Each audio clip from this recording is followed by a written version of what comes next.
You know what? We need to talk about what's happening in Massachusetts right now, because honestly, the entire law enforcement and criminal justice system appears to be imploding in slow motion. We're calling this another Massachusetts episode because there's just no other way to describe it. I am your host, Bob Mata. This is The Docket, presented by Defense Diaries, and I am, as always, joined by my beautiful and brilliant co-host, Allie. What's up, girl? Hey, babe. Hey, all. And you know what? Bob is not exaggerating.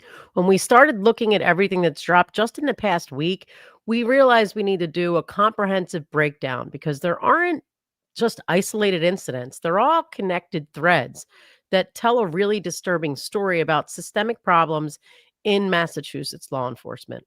Yeah, and we've got a lot of stuff for you tonight. It's going to be jam-packed. We've got Proctor's personal cell phone extraction, revealing years of highly inappropriate material, including intimate images, sexual assault victim info, and communications that have now implicated other officers. We've got Canton Police Sergeant Sean Good, or Goody. Well, how do you pronounce it? Do you know? Good. Yeah. Suddenly suspended based on what was found. Guess what? And guess where? In Proctor's phone extraction. We've got new reporting about Canton cops turning off GPS tracking in their department-issued vehicles. We've got Kelsey Fitzsimmons sitting in jail because a judge couldn't figure out how to modify an alcohol testing protocol. And we've got Aidan Carney's attorney, Mark Betterill, filing an absolutely explosive supplemental affidavit showing that Proctor was directly involved in the investigation against Aidan, despite prosecutors claiming that he wasn't, all in Betterill's attempt to get access to the new Proctor material. And a lot of this we've heard over the past 2 weeks, but with this Sean Goody, see, now I did it. This Sean Good thing, we wanted to circle back. We wanted to connect all the dots. And I know a lot of you have followed all of this. So some of this, you've likely heard, but we're going to get into it because here's what's so significant about all of this happening all at once. It shows what most of us know by now, but that what we saw in the Karen Reed trial wasn't an aberration. The Michael Proctor we saw testifying, reading his disgusting texts about Karen on the stand, that wasn't him having a bad day or making a one-time mistake. That was standard operating procedure. And the corruption, the bias, the misconduct clearly goes way deeper and involves way more people than just Proctor. So, we're going to do what we always do here, and we're going to walk through it all systematically. And of course, as always, we're going to read from the actual documents. And as always, we've got them. We always do. It's what we do over here. We always read from the court documents. And we're also going to pull up the official Canton Police Department press releases. And we're going to talk about the legal implications. We're going to connect the dots because it's what we do.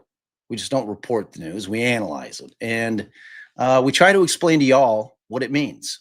And we try to help you understand why it matters. So there's a lot to cover. So just stick with us. Again, if you care about police accountability, if you care about defendants' rights, and that the integrity of the criminal justice system, this episode is essential viewing. So let's dive in. All right. Babe.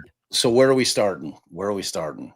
I mean, I think we need to just give a little bit of background. And again, some of this might be what many of you know, but I'd like to like lay the whole foundation. So let's just start from the beginning and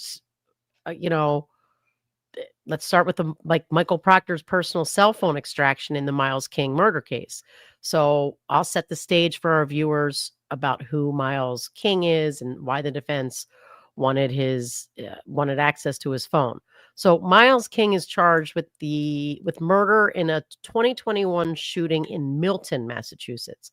Michael Proctor was a lead investigator on that case. Now, everything that came out in the Karen Reed trial, and I mean everything, all the vile texts and Proctor reading them on the stand and the defense attorneys in other cases that Proctor investigated started having a really important thought. If Proctor was doing that kind of shit in the Reed case, what's he doing to our clients? What's he saying about our clients? What's he doing, in other scenarios? Yeah, which is obviously the exact right question to ask. I mean, this is Brady material, right? If a lead investigator has demonstrated bias against the defendant, if he's shown that he conducts investigations with prejudice, unprofessionalism, that goes directly to the credibility of the entire investigation, that's exculpatory information that defendants are constitutionally entitled to. Exactly. So back in June of 2025, the judge granted defense motions in several cases. Myles King, Sean Johnson, Giovanni Della Santos, and Bianca, is it Chinocchio? Your guess is as good as mine. Pinocchio.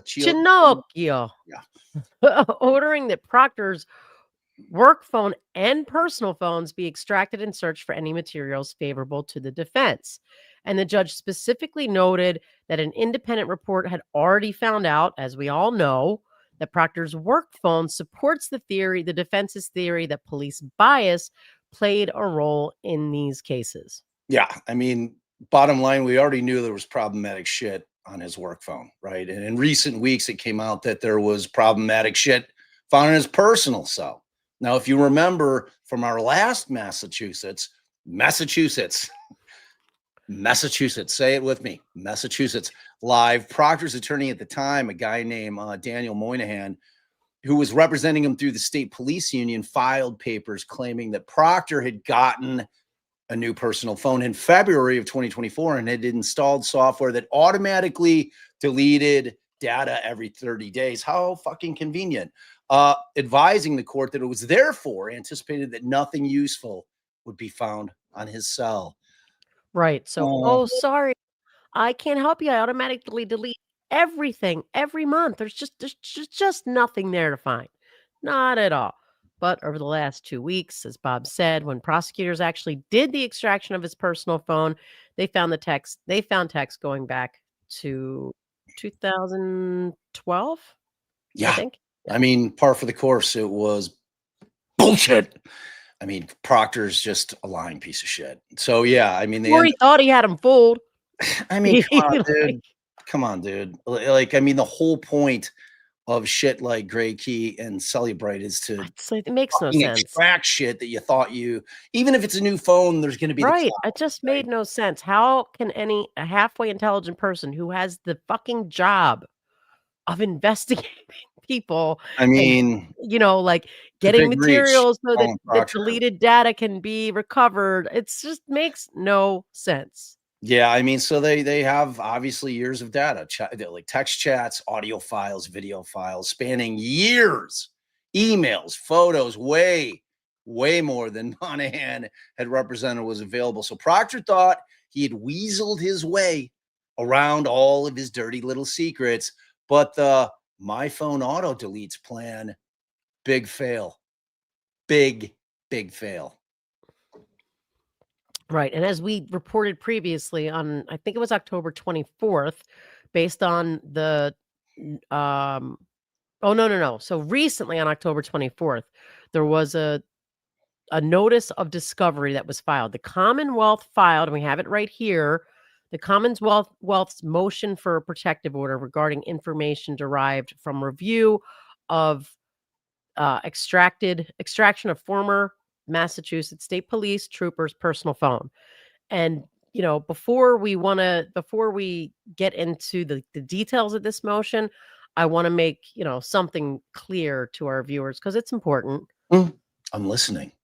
Well, the protective order itself is not inherently improper or suspicious. Like, don't think that, oh, they're hiding all this shit, at least not this time around. When you're dealing with sensitive material like personal information about third parties, victims' information, things like that, courts routinely issue protective orders to set ground rules for how discovery can be used and disseminated. I mean, I still think that in this case, the court wanted to be like, let's not air all our dirty secrets to the public. I do think that that was still back there as like you know, one of the guiding forces, but Yeah. the defense still gets the material. They can still use it to prepare their case. The protective order just prevents further victimization or invasions of privacy. Yeah. Yeah. And I mean, this isn't the Commonwealth trying to necessarily hide evidence from the defense, at least not this time. Right. So Right. the defense attorneys in the King case, in other cases, and hopefully in Aiden's case as well, we'll be getting into, which we'll be getting into later in this live, are going to get all of this material. What the protective order does say is, look, here are the rules for how you handle it, which frankly is standard operating procedure. And frankly, it's appropriate. I mean, you're like, they put those protective orders in place so that it's not a fucking free for all. Right. And in this case, we see why it's important because, like I said, I'm about to read it. But it's not like the protective order itself that's the story here. It's what is like revealed in it about what was on Proctor's phone. Again, many of you have already read this motion or watched other creators coverage about this motion. But again, tying it back to now Sean Goode's being suspended, we're going to read it, and it's short. Because language is important, so we'll read it. Yeah, let's go for it. I mean, Go for it spans many, many years, right? So we're not talking about recent shit. Let's it. go. Let's dig in. Let's dig in. Yeah, I was trying to get away from the whole Proctor thing, if you'll remember. I know. I wasn't letting you have it. I was like, what? Like, do we still have to talk about this douchebag? Really? And you're like, yes, yes, we have to continue to talk about this douchebag. I'm like, oh my God. All right. But I mean, you were right. It's like, it's a never ending chain of dominoes that just keeps falling over in Massachusetts. It's insane. It really is. It's like, I'm always like, yeah, everywhere is corrupt. But, Massachusetts is really, really, really high up on the list in terms of fucking corrupt places. So I don't know, man. All right. So again, this is filed October 24th, the Commonwealth's motion for protective order. So the Commonwealth moves pursuant to Rule 14.2G that dissemination of materials from an extraction of former state trooper Michael Proctor's personal cell phone be restricted. As grounds on June 17, 2025, this court, and that's Judge Doolin, in specific cases, and again, those are the ones that we listed earlier, allowed in part defense's motion for discovery of former Massachusetts State Police Trooper Michael Proctor's personal cell phone. The order included that the Commonwealth produce the communication data, the charge defense, and the dates of the indictment. I'm just going to kind of skip through it. Then they said that there is no limitation on the date, and they had to produce like all sorts of things. So, under Massachusetts law, all items and information favorable to the defense within the possession, custody, or control of the prosecutor, prosecuting office, or prosecution team must be disclosed, citing again to Brady. So. Oh, good. Now I can see it. Sorry. That was All some right. small shit, bro. Review of the cell phone is ongoing. So people, we're not done. We're not done. It's still ongoing. Just when I thought I was out. No. Pulled me back in. At this time, pursuant to Massachusetts Rule of Criminal Procedure 14, the Commonwealth is producing text, chats, audio files, and video files which span many years, One text chain contains highly sensitive information, including images of intimate body parts of people not participating in the chat. God, what a scumbag. What a fucking sleazeball scumbag. So this isn't Proctor's dick pics. Sorry, guys. Anyone sensitive Oh, out there? now you're sorry. Because he is in the chat. So this is people not participating in the I mean, group they're chat. clearly people he's investigating. Could be Right? I Karen mean, Reed, it's gotta be. could be random people. Who knows? Who knows? Screenshots of Facebook posts by non-participants. Now, that I'm thinking could very well be, them talking about people that are or out there, like, I mean, I don't know how much Aiden uses Facebook, but other people like that talking about cases or talking about them, whatever the case may be. And those are Facebook posts by non-participants, images of non-participants, full phone numbers and or personal email addresses of the text chain participants, and the name of a SA victim. Wow. All right. Well, let's break down that sentence because every piece of it is really telling. And it's deeply disturbing about Proctor's conduct. First, the images of intimate body parts of people that are not participating in the chat, that is fucked up. And that is describing what appears to be the sharing of explicit, intimate photos of individuals without obviously their knowledge or consent.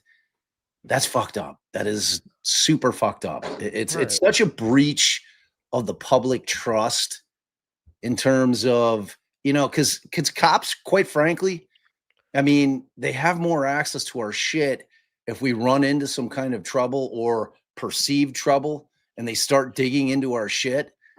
I mean, like it's unthinkable to me. And it's so fucking disturbing, man. It really is.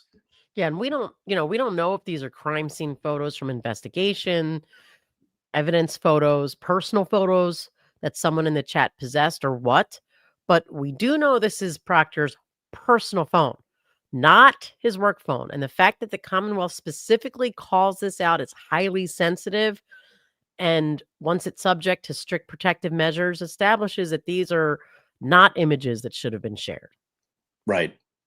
Yeah. And look, depends on, and I'm assuming that they're going to be able to figure out, like, if Proctor is, say, for instance, looking at somebody's phone that's involved in some kind of investigation, right? And it's a woman and he's got her phone and he's going through it and she's got pictures that she sent her significant other or her boyfriend that are sexual in nature. And he's like, oh shit. And he's like, bloop, bloop, and just fucking texts it to himself. I mean, they're going to be able to figure that shit out. Like we have no idea what this shit is, but I mean, your mind can run wild with what it is and where this stuff comes from. So depending on how those images are obtained and shared, we could be talking about a violation of Massachusetts revenge porn laws. Think about that. We Right. could be talking about violations of evidence handling protocols. For We sure. could be talking about a serious invasion of privacy. At a minimum, it demonstrates that Proctor was part of a group chat where people were sharing explicit content in ways that were completely inappropriate for cops. Yeah. And then you have like screenshot posts from non-participants and images of non-participants. So Proctor's like screenshotting people's social media, capturing photos of them and sharing them in the group text. Again, context matters, but this suggests surveillance of people, tracking of people, sharing of information about individuals who may have been peripherally involved in investigation or who weren't involved at all. Again, people like Aiden Carney, people doing speaking out or onto something, or who knows. Like you said, your mind can run wild with speculation. I mean, it really can. Like, where does it stop? Where does it stop in terms of what they could have been discussing in these chats, what they could have been sharing with one another? I mean, clearly there were no boundaries that were set. Right. You know, and at this point, we don't know who's in this chat group. I'm to assume that it's other cops. You know, I mean, like it doesn't have to be his work phone. I'm sure that cops hit each other up on their personal shit, right? Like it's Right. like, unless, like you said, I mean, they can't be total fucking morons. You know, you True. have to know that if you're using your work phone, that there's going to be some kind of paper trail that could get your ass in a lot of trouble if it gets exposed, right? So you figure the personal phone is where most of the worst shit is going to occur because they're assuming it's safe, Right. right? So, you know, look, full phone numbers and our personal emails of the text chain participants.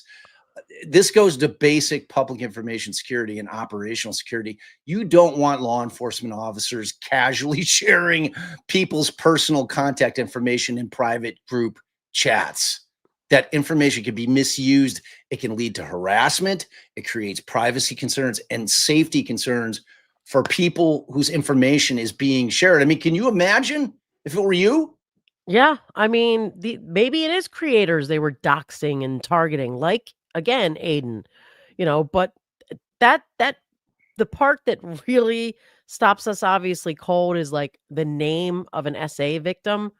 Under Massachusetts law, under any law, any state law, the identifying of a victim like that is specifically protected. That's why they, use initials and things of that. It's supposed to be confidential. It's not supposed to be publicly publicly disclosed. Yeah. Yeah. And I mean, look, despite all that, Proctor has the name of an SA victim in his text chat on his personal phone. You know, and the fact that the Commonwealth is so concerned about this and the fact that they are specifically calling out his highly sensitive information suggests that this wasn't just a case file note. This was a victim's name in a context where it absolutely should not have been. Right. So the motion goes on to say the issuance of a protective order is the inherent authority of the issuing court, and protective orders serve to shield litigants and third parties from unwarranted disclosures, and as a practical matter, to facilitate the discovery necessary for trial. Non-parties have a privacy interest in not having their images, their complete cell phone numbers, or email numbers, should be addresses, publicly displayed. Names of SA victims in court records or police reports may not be disseminated except with the consent of a justice of such court where the complaint or indictment is or would be prosecuted and are otherwise held from public inspection. And they cite that statute, the Massachusetts statute I was discussing. Further, non-participants who appear within the produced materials may have a security interest in not having their personal identifying information released to protect against harassment. And they cite this Commonwealth v. Holiday and say, while the Commonwealth bears the burden of demonstrating a risk of safety, it need not demonstrate a specific or actual threat where danger to witness safely is inherent in situation. I don't know. They could have written this better, but I think it's just saying where it's clear that it poses a safety risk to the person given the situation. Further, where such information was provided upon a court order specific cases, and dissemination was subject to restrictions as a condition of its release, this court should order similar restrictions prior to the production of the material in this case. Accordingly, there is good cause to limit dissemination to one copy, that further copying be prohibited, that the material be shown but not provided to the defendant, and that the materials are not otherwise disseminated outside the criminal case. The materials will be provided in electronic format with text chains, including embedded audio files. So now you've got like their voice memos. Yeah. Yeah. Where the text chains include the name of an SA victim. The Commonwealth requests that it be allowed to omit the electronic version of the messages that includes the victim's name from the electronic production so as to redact the victim's name and provide it as a PDF, which makes sense. Yeah. Again, review of the extraction is ongoing. there may be additional materials that the Commonwealth will provide under Massachusetts Rule of Criminal Procedure 14b2. To streamline further discovery, the Commonwealth requests, as set forth in the appended proposed protective order, that where the Commonwealth believes that there is good cause, further production of materials from extraction be redacted or limited to defendant's counsel, and dissemination of such much material, I don't know, such much material be prohibited outside of this criminal Well drafted. proceeding without prejudice to a motion to modify the protective order by either party for good cause stated. And it just says like what good cause may be. So the judge, it looks like the judge wrote in here, be limited to defendant's counsel, her something experts and investigator, her what? I can't fucking read that, dude. That looks like experts and I mean, it's not all written out, but I think that's investigator. Her, I mean, it looks like a accused, but I don't think that's what it means. I don't know. But in any event, the court granted this, and it says motion allowed on 1024, see order of same something. And again, that was in the Myles King case. So, yeah, and look, as far as the protective order goes, everything in there is reasonable. You know, I mean, those are reasonable things. We don't need to be adding to the problem. We don't need to be adding to the people whose privacy has been violated, adding to their issues by now sharing this shit out to all kinds of lawyers that are litigating all kinds of shit. And, you know, frankly, you can just redact the name and keep kind of the body of what was being said if there's things being talked about beyond just images. So, you know, I mean, there's going to be a lot here. right. And I obviously don't have any kind of issue with the fact that the court is saying, okay, we have to do something to try to protect these people because they haven't been protected thus far in terms of the Massachusetts State Police dealing with them. Like their shit's out there. You know, their private information is being shared, whether it be images, whether it be their names, if they're victims, all that shit. So, I mean, at some point, the court has to draw the line and say, all right, well, you know, we're going to give you the context of it, but we're not going to give you the details in terms of names and things like that and phone numbers and addresses. You don't need that shit, right? You get the point. And if it gets to the point where like some lawyers like digging through and they're able to make some kind of connection, if there's a connective tissue with the case that they're working on, well, then you go in and you file and you say, all right, well, look, we have a sneaking suspicion that this person's name who was redacted may be connected to X, Y, and Z case. right. And then they'll get it. Yeah. Then they'll get it. What we need to do is talk back, and again, a lot of you know this, but about what happened just before this motion was filed, because the timing is everything. So the Commonwealth first filed a motion revealing that they had uncovered years worth of data around October 16th. And then if you remember what happened next, when I was saying I don't give a shit. Right. Right. Yeah. On, I think it was October 23rd of 2025, the union withdrew support for Proctor and his lawyer dropped him the next day. Proctor withdraws his appeal to get his job back with Massachusetts, with the Massachusetts State Police. So that was the State Police Association of Massachusetts, SPAM, withdrew their support for his appeal. The union that had been defending Proctor, that in March had called his firing a response to, quote, the relentless drumbeat of conspiracy theorists and the intense glare of media spotlight. They dump him. Boop. He gone. I mean, frankly, I would love to have been a fly on the wall. Right. Conversation between his union lawyer and Proctor. Just he like it would have been like, dude, like you're literally unrepresentable. Like I like there's nothing we could do for you. You have done so much shady shit that there's no way that that we can continue on with representing you in this or anything else, man. You're fucking done. Like your best move is to move the fuck out of Massachusetts, go start a new life somewhere, because you're like, your future is dead here. You're never going to be able to walk around anywhere in this state without people knowing who you are, without being constantly berated for being the shitbag that you are. And you know what? Good.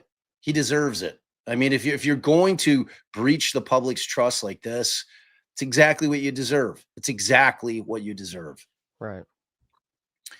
So, and again, after fighting for months and going through 2 days of civil service commission hearings in August, after the state police union had been backing him, paying for his attorney, defending him publicly, suddenly they just give up. And the union president, Brian Williams, I think is his name, issues the statement saying, look, we hope this decisive move closes a deeply embarrassing chapter in state police history. That's a pretty powerful statement, but like, the fact that they think that this is going to get rid of the stink is kind of silly. Like, this thing's going to run deeper than Proctor. Like, this is not going to be a one dude deal. Like, I have a sneaking suspicion that, and we saw it. I don't know what's going on with Goody or Good, but it was something enough to where they suspended his ass. You know what I'm saying? So that there's going to be more dominoes that fall with this shit, because ultimately things are going to come out in the wash. I mean, you're only going to be able to keep this stuff under wraps to a certain degree because there's litigation going on. And as we know, with litigation, it's public. I mean, we have the right to know. So it's like we're getting this access, like in this particular situation, we typically don't get access like this. It's like, if you think back to the Reed trial, when they first got the Proctor text messages, and we're all sitting there watching the first trial, and they start reading the shit, and all of our minds explode, and we're like, oh my God. And I remember saying, I'm like, look, like, this is in no way, shape, or form me trying to mitigate the shit that this guy's saying. But if you all think that this is some kind of one-off with this guy, you're nuts. Like, this is like, if we were able to get all the cops' phones in all the world, I imagine that we'd probably see a lot of this shit going on. Right. So this just happens to be a situation where we got to peek behind the curtain because of the Fed investigation. So like, but now it's continuing to go, and it just keeps growing and growing and growing and growing. I mean, they need to shutter the whole fucking thing and just do a redo over there. Yeah. Honestly. And look, like this motion for the protective order, that's not nearly going through all of the things. Like, if we remember, there was some reporting by Ted Daniels right after here, where he said that, and it's in the motion we're going to cover of Mark Betterow, but that there was racist language about defendants, racist language. Shocking. Right, racist language about other state troopers, homophobic content, and communication that demonstrates bias and misconduct in investigations. And now, right after this, okay, we have Mr. King, Myles King, filing a motion for additional funds, and that's what I'm gonna pull up next. It's like, he gets this stuff, and they're like, yeah, I'm gonna need to do some further investigation." Yeah, that makes sense. All right, so you're gonna go through that one. Yeah. All right. Yeah, you're gonna have to read all these because I cannot see when you pull them up. It's like way too small. Yeah. I think even with my cheaters on, I wouldn't be able to read that.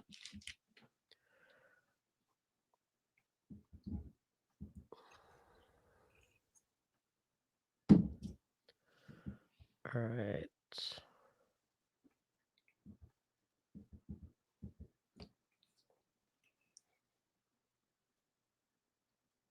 Bob's gonna kill me. I promised I had all this right there. I'll remain mute. Do you have King's? I thought I hold on. Shit. I've got his I got the protective order. I've No, got King's motion for funds for a private investigator. yes, that's it. Do you want me to pull it up? Yeah, sorry. Okay. All righty. Yeah, see, I prepared everything, babe. Got it I all know. set up, all that shit. And all right. Okay. Let me blow this shit up. Okay, I'm gonna blow it up real big. Whose handwritten shit is that there? Is that the court? Is that the court's order right there? Seems like. All Yeah. right. So Because what's happening is the judge, like, is approving or denying, like, right on the motion and then writing out a separate order. Okay. We saw that, just before too. Okay. So motion for funds for a private investigator now comes the defendant, Myles King, by and through his attorneys, and moves pursuant to GLC 261, section 27A through G, that this honorable court will allocate funds not to exceed 10 grand for expenses related to hiring a PI. In support thereof, King states as follows: the defendant's family privately retained counsel, but has exhausted their funds, and Mr. King is now indigent. He is without funds to pay for a PI. For that indigency, the funds for the investigator would be secured. King is charged with murder, a serious offense. Over the past year, the Commonwealth provided additional discovery in this case. On October 24 of 2025, counsel received initial disclosures from former Trooper Proctor's personal cell phone that require hiring an investigator to assist in investigating data and interviewing potential witnesses. Counsel has to review and evaluate all of the evidence and will require hiring an investigator to assist in investigating and interviewing witnesses. The funds requested are fair and not excessive, and justice dictates that this motion be allowed. As the Supreme Judicial Court points out, hold on, one thing I didn't do is put it on scrolling, which is my biggest pet peeve with Acrobat. The standard for deciding whether a request for extra fees and costs should be granted is set forth in GLC 261, section 27C, which states, if the court makes a finding of indigency, it shall not deny any request with respect to extra fees and costs if it finds the document, the service, or object is reasonably necessary to assure the applicant as effective a prosecution or defense as he would have if he were financially able to pay. And that comes from Commonwealth v. Lockley. And further, the test is whether the item is reasonably necessary to prevent the party from being subjected to a disadvantage in preparing or presenting his case adequately, in comparison with one who could afford to pay for the preparation that the case reasonably requires. That sentence right there goes to exactly what Allie and I were talking about with the Reed case. That this is a beautiful contrast to that, because in that case, we talked about it. Like this is a thing where you can see when Karen, through donations and through her family, had plenty of money to get everything that she needed, and she needed every bit of it in order to beat the government in that case. This is a case wherein you've got a guy, the family scraped together their last cash in order to hire a lawyer. Now they're tapped. King is obviously, I'm assuming, in custody. He's obviously got no money. So he's coming on a bended knee and he's saying, look, I need money. Like we have to make this thing fair. The shit's coming out about this cop who was, investigating me. And I have the right to be able to investigate him through my own private investigator, and I don't have the money for it. So just kind of that dichotomy between Reed and the rest of the world, which is a majority of criminal defendants in this world, don't have the money to put forth the kind of defense that Karen did. So from that perspective, I kind of like that we had this motion because it's a clear example of the kind of shit that goes on in courtrooms across the country every single day, all over the place and all the time. All right, so finally, the 6th and 14th Amendments to the U.S. Constitution and Article 7 of the Massachusetts Declaration of Rights guarantee defendants the right to effective assistance of counsel. That comes from Strickland v. Washington and also the Commonwealth v. Barron, wherein it cited that failure of the defense counsel to call an expert was ineffective assistance of counsel and required a new trial.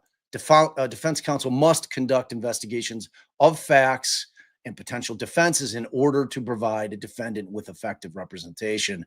Strickland cited again, defense counsel cannot provide effective assistance of counsel or ensure protection of Mr. King's constitutional and statutory rights in this prosecution in the absence of funds to obtain a private investigator. Justice dictates this motion be allowed. Now, we saw up here, shit was denied, right? So on 10/31/25 says denied without, what the fuck's that say? Can you read that? Without prejudice, I think is what it says. I'm saying prejudice, but I'm muted. Oh, okay. Well, I figured it out. And I can't, light of my authorization of funds for the same purpose in Commonwealth v. Johnson. So if they can demonstrate further need. But the point is that there's so much information that we still don't know about, a lot more than just that's the couple of things that have been revealed through either like Daniel's reporting or in that motion. You know, she specifically says in this motion that on October 24th, counsel received the initial disclosure from the cell phone that requires hiring an investigator to assist in investigating data and interviewing potential witnesses. Yeah. So, I mean, it's specifically to all of the information that just got, released. Yeah. And his, I don't know if have you watched any of this trial? No. Oh, okay. So his attorney is this, she reminds me a lot of somebody that's on the stream with me. Her name's Rosemary Scarpaccio, and she's a fucking badass. Like she is a fucking badass. And it was so funny. I had just watched for the second time. I think it's called Trial 4, which was a case in which she had represented the guy in that case, and it was a fucking nightmare. And like you just realize like what a justice warrior she is. And then I think Melanie was covering this thing, and I had gone over to Melanie's channel and it was up, and it was because of this kind of connection, with the tangential connection but direct connection with the law enforcement that was involved in the Reed case that was of interest in this Myles King case, and it happened to be in the exact same fucking courtroom.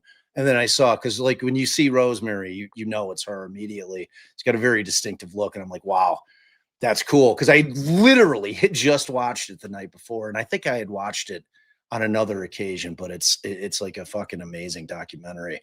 Right. So that brings us to the next piece of the puzzle, because again, after Proctor's phone investigation, after the extraction comes out, it's clear what happens next is that it implicated other law enforcement officers, specifically Canton Police Sergeant Sean Good.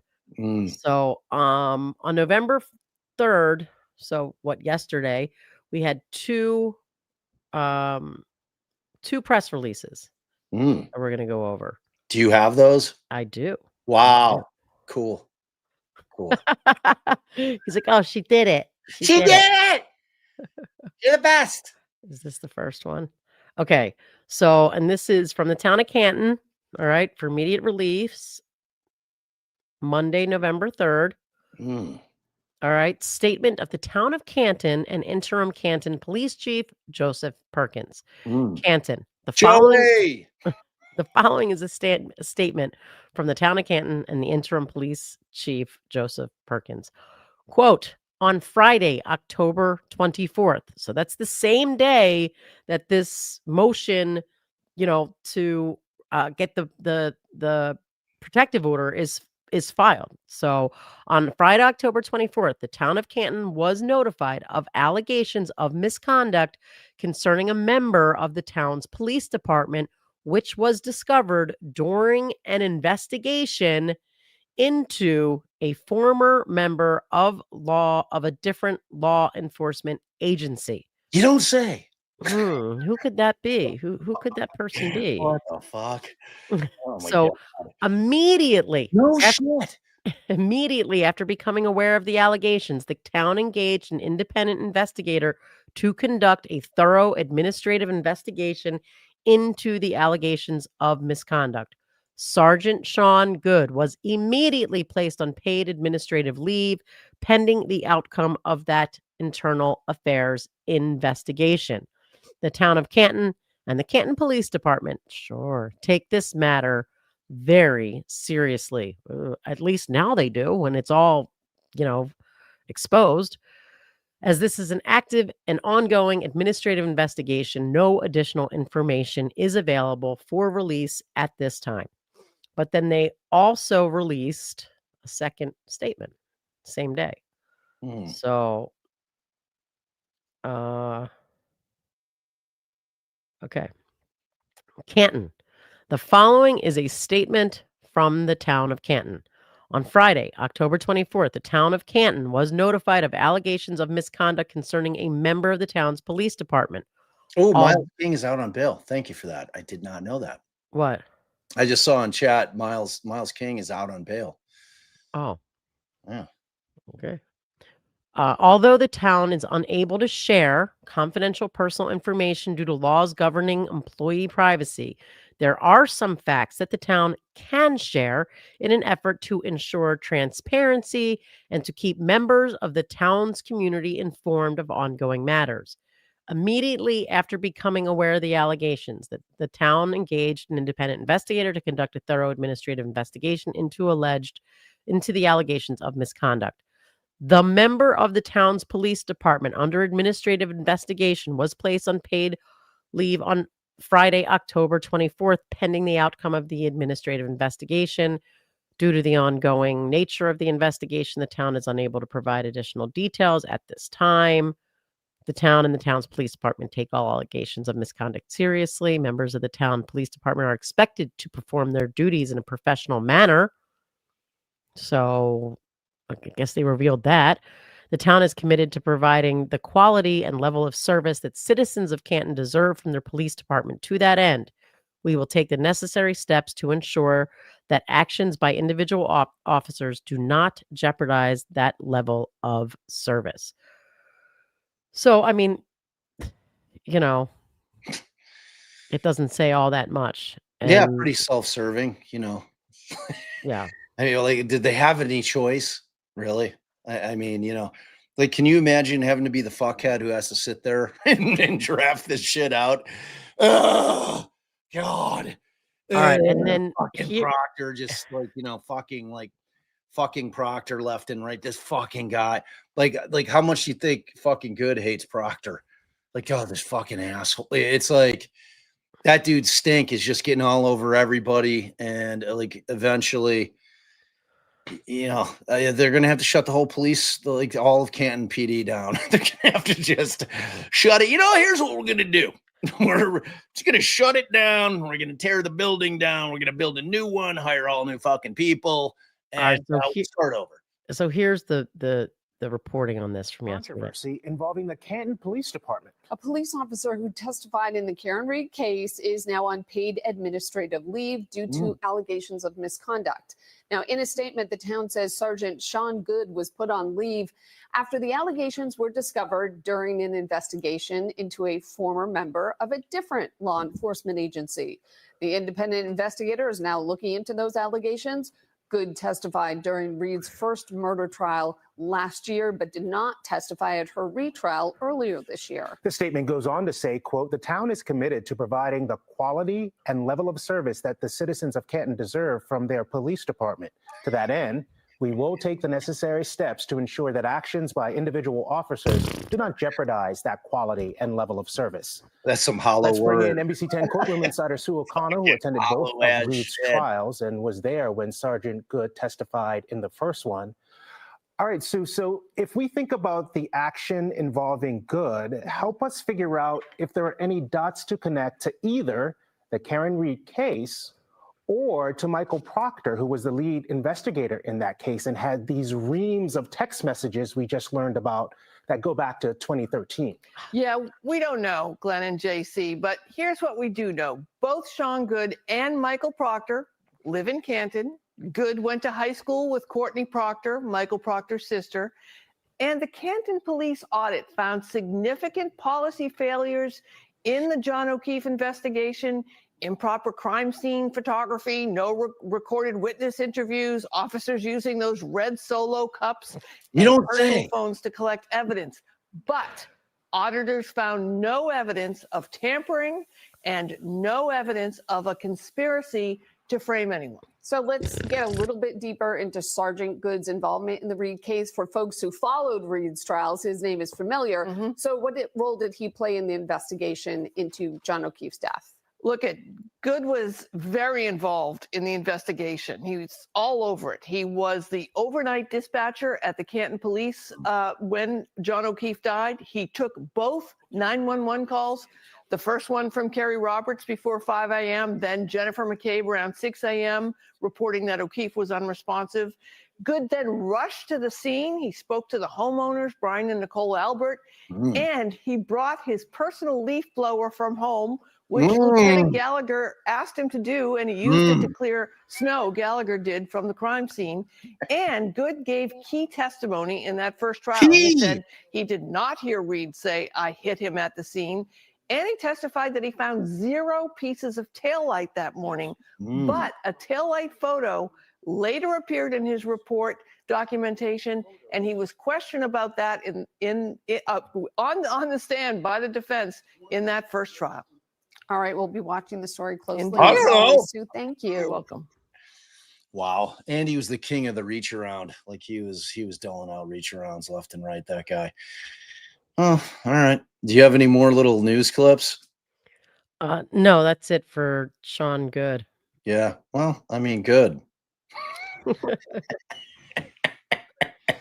Good on you. Good No, I mean, riddance. what we have basically is the same day that the Commonwealth, puts out in a public filing that they discover this highly sensitive material on Proctor's phone, is the same day that Canton's notified about misconduct of one of their officers. And, the Shocking. Shocking. Right, the statement kind of speaks for itself, although they don't obviously explicitly name Proctor. In that first statement, they do say the misconduct was discovered during an investigation into a former member of a different law enforcement agency. Proctor, Shocking. Proctor, he is former state police. So the timing makes it unmistakable. You Unmistakable. hit a cop, you're going in. Yeah. It's all right. So have we gone through both statements? Is there another statement? Yep. All right. So we're done with that second statement. Yep. All right. I mean, let me ask you this. What do you think is on Proctor's phone about Good? Like that was an awesome handy you gave me yesterday. What kind of shit's on there? I Dude, mean, that clearly, hand job was amazing. clearly they're having inappropriate, communications. The question is, was it about investigations? Were there shared biases or shared misconduct? Was Good implicated in some type of behavior like we're seeing from Proctor, like the racist language, the sharing of inappropriate material, the mishandling of confidential information, but I mean, could be a lot dude, you worse really than that. figured out all the uses for a leaf blower, bro. You know what I mean? Yeah. So, all right. I mean, in terms of Good, I mean, it's a wait and see situation, right? I mean, we know he was deeply involved in Karen's case. Karen's is, she's acquitted. So in terms of whatever's going to come about from that, short of it uncovering the fact that there was something going on in terms of a conspiracy, I don't see the reach going back into the civil side of Karen's case at all. I can't imagine that that would be a thing.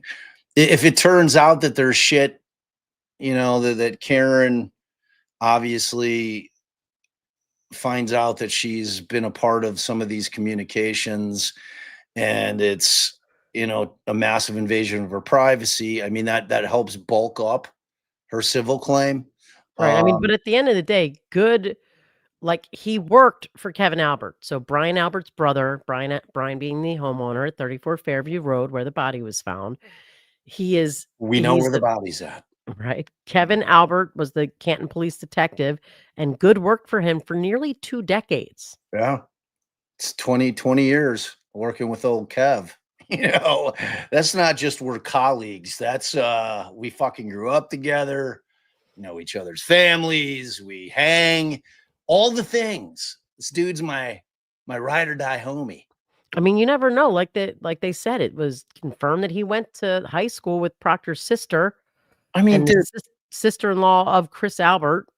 So everybody was saying how, incestuous this town is in terms of the people all know each other. They're all fucking like I said it during the trial. It reminds me of that movie Copland, like from back in whatever it was, the late 80s, early 90s, which was just over the river, in Jersey. But it was like just a town run by cops. And they were all fucking corrupt. They were all doing corrupt shit. And that's the sense of what I get in terms of what Canton's like, having never stepped foot in that town. But from afar, from a distance, it seems just like Copland. Right. I don't So, know. You've got negligent, poor police work on the initial scene that we all know about. And then you have this subsequent misconduct. If there's communications between Proctor and Good showing coordination to shape a narrative, showing consciousness of guilt or cover-up attempts after the fact, that's different from just screwing up the crime scene. And the fact that Good is being suspended now, more than 3 years after O'Keefe's death, clearly suggests this is not just about crime scene processing. This is something they found in the communications, something Proctor said to Good or Good said to Proctor, something they were discussing in their text or emails that crosses the line into misconduct for sure. Yeah, I agree. And I guess at the end of the day, because clearly this is new information, right? So what they're finding out now in terms of getting all of this shit historically from Proctor's phones, including and up through the investigation into Reed, right? Like the thing that I don't know, and I don't know if we do know, is whether or not the Fed's investigation went nearly as deep as this. You know what I mean? It's like they certainly got certain people's phones and they dug in, they made this kind of overarching statement that we didn't find any evidence of nefarious shit by the cops in terms of cover-ups and planting evidence and all that shit. But I mean, this seems like it's more, right? Like it seems like it's digging deeper. And there has to be a possibility that if that happened, if that kind of shit went down, that they're going to uncover it, because it seems like with everything that they uncover from one dude's phone, that is going to raise the issue of being able to go into court and ask for other fucking dudes' phones. Where does it end? Meaning if you've got Proctor, who the shit in his phone is so damning that when they catch wind of the fact that Good is involved with some of the things that were going on in that, like what is to stop them from getting his phone, his private phone, his personal phone, and so on and so on and so on. Like I think that this is a Pandora's box wherein I don't know where it will end. Like there is no point if you're going to go all in if you're going to investigate this shit, there's no point in stopping at one particular cop or two particular cops, because the Yeah, and questions are always going to be raised by the public. Well, like, oh, are we supposed to believe it's just these two clowns? right. No one's And buying that. right. I mean, and you've got like their local reporters now like digging in and trying Yeah. to like uncover shit, because the other thing that we have is, I'm going to share this next news report from Boston 25 that just, just touching on like you're saying, like all the tentacles of this. And I think you're right. I mean, if it was enough for them to boom, make a public statement, suspend the guy, it could be enough to get his phone and like. Well, because I mean, like, there's an aspect of like they're trying to get in front of shit, but you hope, you truly hope that somebody there, like, that's involved with this actually gives a fuck, that somebody actually cares about the concept of, at some point down the road, being able to reinstill the public's faith in their law enforcement agencies in their town, because right now there is none. It doesn't exist at all on any level. So, And that's a perfect segue into like this next reporting that we're going to cover, because this goes into a previous attempt of them to take corrective actions to try and put faith back into the community for a whole bunch of other misconduct that it was happening back in 2018. And then they've got like little loopholes built into their shit. So Loophole. Nearly $70,000 a month in taxpayer money. That's how much the Massachusetts State Police spends to track troopers on the road. The GPS system is supposed to boost transparency and accountability, but 25 Investigates found it can be defeated with the flip of a switch. Here's investigative reporter Ted Daniel. We begin this story with a name you're likely familiar with, Michael Proctor. He's the former state police detective fired for conduct revealed in Karen Reed's first trial. I started looking into state police GPS tracking after learning how Proctor stayed off the radar with his. Michael Proctor was fired for his texts about Karen Reed and for what he did on an overtime shift, where he was making time and a half. You also investigated Michael Proctor for this allegation of drinking on duty, correct? I did. Proctor and Canton Police Detective Kevin Albert drove to the Cape in Proctor's unmarked cruiser. While investigating a cold case, they stopped for cold beers at Treehouse Brewery in Sandwich, and then dinner and more drinks at a restaurant in Hanover on the way home. Proctor's cruiser was equipped with a hardwired GPS tracker. State police began installing the devices in all of their vehicles in 2019. The initial cost, $225,000. So I believe that this is an important step forward for the department, an important resource for the department. Then Colonel Christopher Mason touted it as an accountability tool, following the overtime fraud scandal that rocked the agency in 2018. So we'll now have the ability to track historical time and attendance. 25 Investigates filed a public records request for Proctor's GPS data on the day he went to the Cape with Kevin Albert. If you go by the report, Proctor drove a total of 8 seconds that day and never left his hometown of Canton. The rest of his travels were never recorded.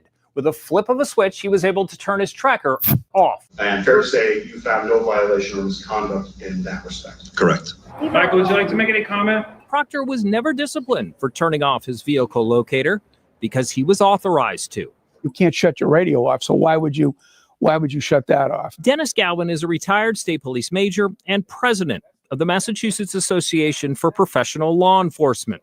There are roughly 3,000 state police vehicles with GPS locators on the road. 25 Investigates found 418 of them have a kill switch. An agency spokesperson says tracking can only be disabled with a supervisor's permission, and only in sensitive investigations where location data can put people at risk. We asked Galvin about that. You could wind up disclosing information about critical witnesses or even informants and things like that. And those are things that it would be in the department's interest to make sure that weren't available. But the switch can be abused. A state police internal affairs report from 2021 says then Trooper Dwayne Correa had his gun stolen out of his unmarked cruiser following a night of drinking in Providence. The report says Correa disabled his tracker to conceal his whereabouts from his supervisors. I think there's a management obligation here to make sure that that there's compliance. State police denied our request for a list of all the vehicles where tracking can be shut off, calling it detrimental to the security and safety of uniformed members. A state police spokesperson tells me newly appointed Colonel Jeffrey Noble recently increased oversight on the small number of requests to temporarily disable the system to protect the personal safety of troopers, victims, and witnesses. And state police say that GPS data is cross-referenced when reviewing payroll. For 25 Investigates, I'm Ted Daniel. Yeah, I mean, they don't want to pay that fucking overtime for douchebags sitting in their house jerking off. I know, but like them saying they need to be able to disable it for victims and witnesses, whatever. I mean, there's other shit that they can do. They could have like it logged differently so that it never gets shared. Like it's marked as confidential travel. You flick a switch or you press another button that says confidential travel. Someone can still see it somewhere.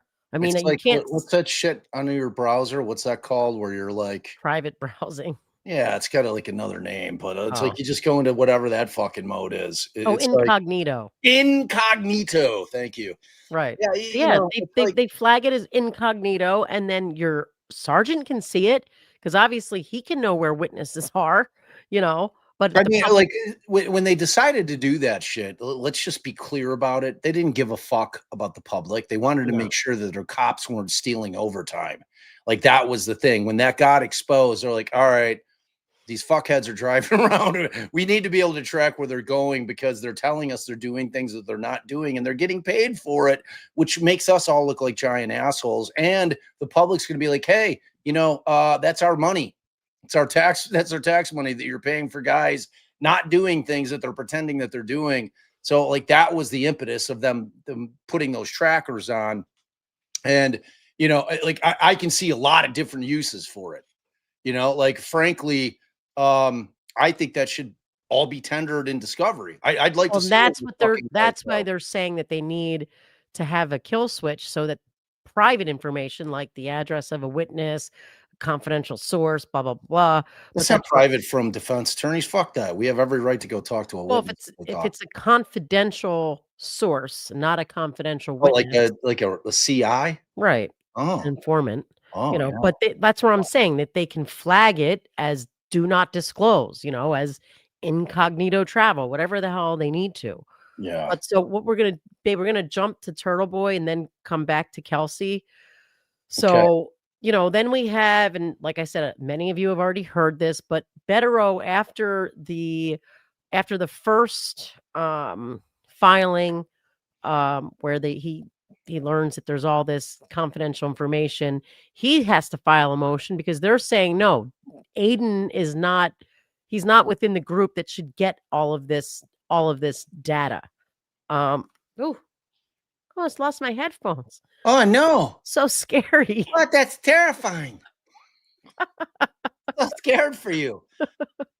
So Bob's got his podcast voice and his, I don't know what we call that, his cartoon voice. I don't know I can do all kinds of voices. All kinds of voices. So do you have these things? I do. We're not going to read them all. We're going to read like the highlights of it. They're relative. I mean, the exhibits like make up a bulk of it. So right. But it connects directly back to the Proctor phone extractions to how the whole case started, Aaron Reed. Federal is going to win this fucking motion, but for them to say that it's not in any way connected is obscene. Of course it is. Like this shit's all connected. All of it is interconnected. Like when they started going after him in order to shut him the fuck up, plans were hatched. There's no doubt about it. Right. So just to set the stage, Aiden Carney, also known as Turtle Boy, has been charged with the remaining counts as multiple counts of witness intimidation related to his coverage of the Karen Reed case. So back on October 24th, Shortly after the news broke about what was found on Proctor's phone in the Myles King case, Bettero filed a motion seeking access to that data for Aiden's defense. And that's why I had asked Bob to see if he could bring Aiden Bettero on for this, but he didn't. So we're just going to do it. Do it. I didn't ask. I forgot. I know. I was busy doing things. He was busy. I was busy promoting Buried. Everyone go listen to Buried. Everyone go listen to Buried inside the John Wayne Gacy investigation. It's a fucking deep dive. Y'all like deep dives. It's as deep a dive as you'll ever hear in a podcast. Promise. Right. So this is an affidavit filed by Mark in Aiden's case, because he only has the one case left, 23 case. I'm an attorney of record for the defendant, Aiden Carney, and I am familiar with the facts and circumstances herein. This affidavit is submitted in support of a defense motion pursuant to Brady v. Maryland, Giglio v. United States, and Rule 14 of Massachusetts Criminal Procedure to compel the prosecution to disclose electronic communication and items, including but not limited to messages and to and from former Massachusetts State Police Trooper Michael Proctor. Good job, babe. It's a tough one. It's a tough sentence. Photos, video files, and audio files which the Norfolk County DA's office, Norfolk County DA's office, which the DA recently extracted from Mr. Proctor's personal cellular phone, and thus are within the DA's possession, custody, and control. So he goes in and talks about why Proctor was fired and his egregious misconduct. Right, him being the lead investigators on the two cases, and how Proctor, reported against him. Issues, basically. Right. So, and we jump to paragraph 8. Mr. Proctor was involved in the investigation that led to the instant indictments against Mr. Carney. I mean, that's what they need to show. They need to show that he's got a reason to be entitled to these, because, there was like racist comments. Well, whether or not this guy is a racist doesn't play a bias in. I mean, maybe he hates fucking turtles. Like, I cannot stand turtles. Those fucking stupid shells, and they're always walking real slow on the road across. Like, I'm running them over. Well, had there been that kind of bias, then, maybe it would have, there'd be less of a fight here. Actual turtles. All right. He being Proctor, communicated directly with DA Michael Morrissey, ADA Lally, Detective Lieutenant Brian Tully, Lieutenant John Fanning, and Sergeant Buchanan. Jesus. Buchanan. Bukaki. You'll never say that name right. I was thinking about Bukaki, so I just screwed it. Bukaki. I grant you the authority to call him Bukaki whenever you want. Months before Mr. Carney's arrest. On July 13th, 2023, in an email to sorry. I thought that was Mandy. Did you? No, to the officials. Wait, let me make this bigger. An email to the officials listed in the preceding paragraph, Mr. Proctor disparaged Mr. Carney as not a Bukaki. September 3rd. Bukaki. So is that you or is that Mandy now? That's me. Mandy's not back here. Oh, she's dipped. She's dipped on us. She was here early and then dipped. Okay. On September 3rd, 2023, in a group text chain, including DA Morrissey, Sergeant Buchanan, Sergeant Buchanan, and others. Bukaki. And in a footnote, he says, I am unable to determine who else was included in this text chain because the prosecution provided us with a blurry screenshot rather than a legible copy from an extraction report of Mr. Proctor's phone. But in any event, it says, and others investigating Mr. Carney, Mr. Proctor disparaged him as redacted. Redacted. On December 14th, 2023, Mr. Proctor testified before the grand jury, which ultimately returned the indictments in the instant case. Mr. Proctor explained that he was the, quote, lead investigator on the Reed case, which eventually led Mr. Carney to frequently criticize him in his articles about the case and to contact him directly. And he cites back to a transcript from December 14th, 2023. Mr. Proctor described a voicemail that he received from Mr. Carney in which the latter identified himself as a journalist and An asked, award-winning journalist. I'm pretty sure. probably right, I've seen that where he says, I'm an award-winning journalist, and I'm asked calling Mr. to ask you some questions. and asked Mr. Proctor to answer numerous questions, including A, why he concealed his personal relationship with the Alberts, B, why he lied about the time that Miss Reed's car was towed, and C, why his police reports were rife with misspelled names of key witnesses. All good points. All Yeah. important points. Yeah. Mr. Proctor alleged that Mr. Carney intended to intimidate him during a rolling rally, which appeared outside his home. Oh, poor Mr. Scared Proctor. I wish he had ways to defend himself. Mandy's still not here. No, that's me. That's All right. weird. Mr. Proctor swore that although he wasn't home, he watched the event on a camera installed by the MSP and that he observed a protester park on his lawn and another spit at his house. He must have been traumatized. Oh, poor How guy. traumatized. He wasn't even home, but he had to watch it. Poor guy. Oh, God. Poor guy. Watch the ring camera video. You know, he's like, oh my God, did you see him spit that fucking loogie? Horrified. I'm Oh so my scared. The defense disputes these alleged observations by Mr. Proctor. Mr. Proctor explained that Mr. Carney accused him of being, quote, corrupt and, quote, conflicted and of, quote, essentially just trashing me. Can you make him stop talking about me? Saying mean things. Yes. He noted that he never had been accused of misconduct or of being the subject of an internal affairs investigations. Well, Can't say that anymore. well, yet. Mr. Proctor explained how he was involved in an investigation into whether a police dispatcher who was indicted alongside Mr. Carney improperly accessed information which was used to identify Jennifer McCabe's vehicle at Mr. Proctor's home. The better question was, why in the hell was Jennifer McCabe's vehicle at Mr. Proctor's home? That's a good question. Mr. Proctor's testimony resulted in him being a named victim in an indictment against Mr. Carney and indictments against Mr. Carney and the police dispatcher for conspiracy to commit witness intimidation.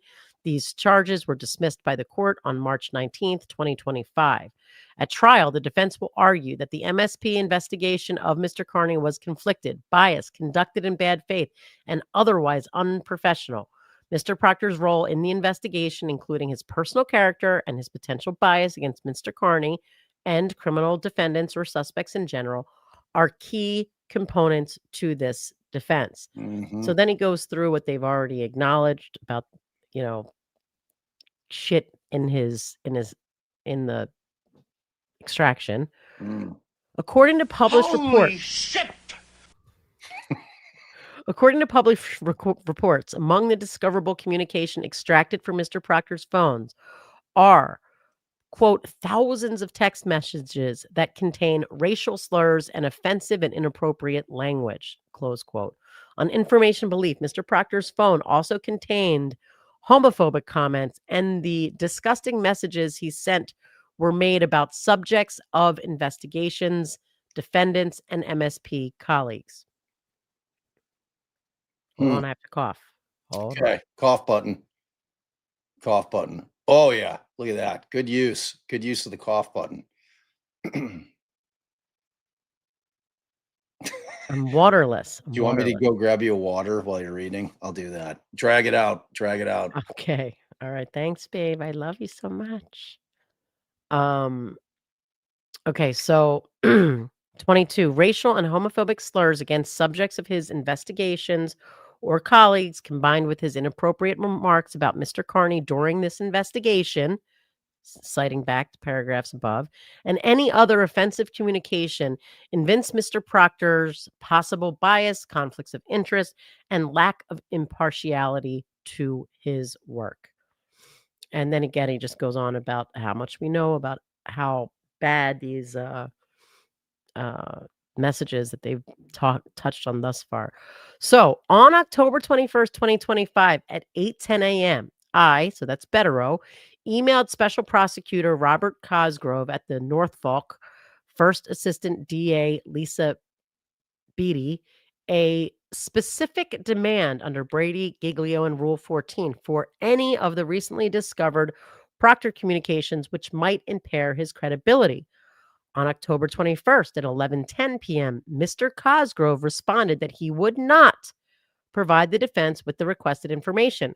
Mr. Cosgrove declined to disclose anything related to Mr. Proctor because Mr. Proctor, A, didn't play any investigative role in the investigation of Mr. Carney, and B, would not be a prosecution witness. Instead, Mr. Cosgrove invited the defense to bring our concerns to the court if we find this answer unsatisfactory.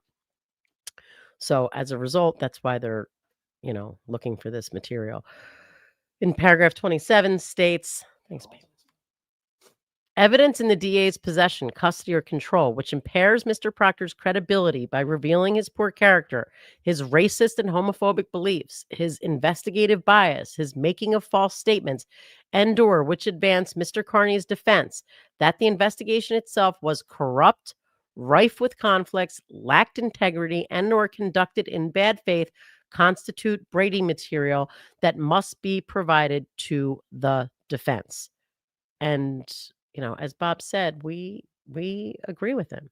So in closing, he says, put simply, the prosecution is in actual possession of numerous electronic communications and other items from Mr. Proctor's cell phone, which are exculpatory and discoverable to Mr. Carney under Brady, Giglio, and numerous provisions of Rule 14. Wherefore, the court should compel the prosecution to disclose to the defense any of Mr. Proctor's communication and other items recently extracted from his cell phone in its possession, custody, and control, which are favorable to the defense under Brady, Giglio, and Kyle's, and/or which are discoverable under Rule 15. Nailed it. So I do think, you don't need to be black to be entitled to statements that they are, that the investigator is racist. And especially in this situation where his bias spans all sorts of categories. It's not just that he was a racist. So we'll see what the court has to do with that. But Betterow went on to supplement this this affidavit. He's like, hold on, I have more. But Yeah. there's more. But wait, More. there's more. Okay. So he goes on to say, shortly after my October 24th, 2025 affidavit and motion to compel was filed with this court, Corey Hopkins, a North Carolina attorney, provided me with documents that she recently received from the Norfolk County DA's office as part of a lawsuit she filed against the DA after it ignored her prior public records request. The documents Ms. Hopkins provided to me consisted of 4 emails from MSP Sergeant Yuri Buchanan to Detective Lieutenant Brian Tully and SP Trooper Michael Proctor. 2 of the emails are dated July 28th, 2023, and 2 are dated July 29th, 2023. The July 28th, 2023 emails are titled McCabe Harassment and contain 2 versions of attachments titled McCabe Harassment Doc.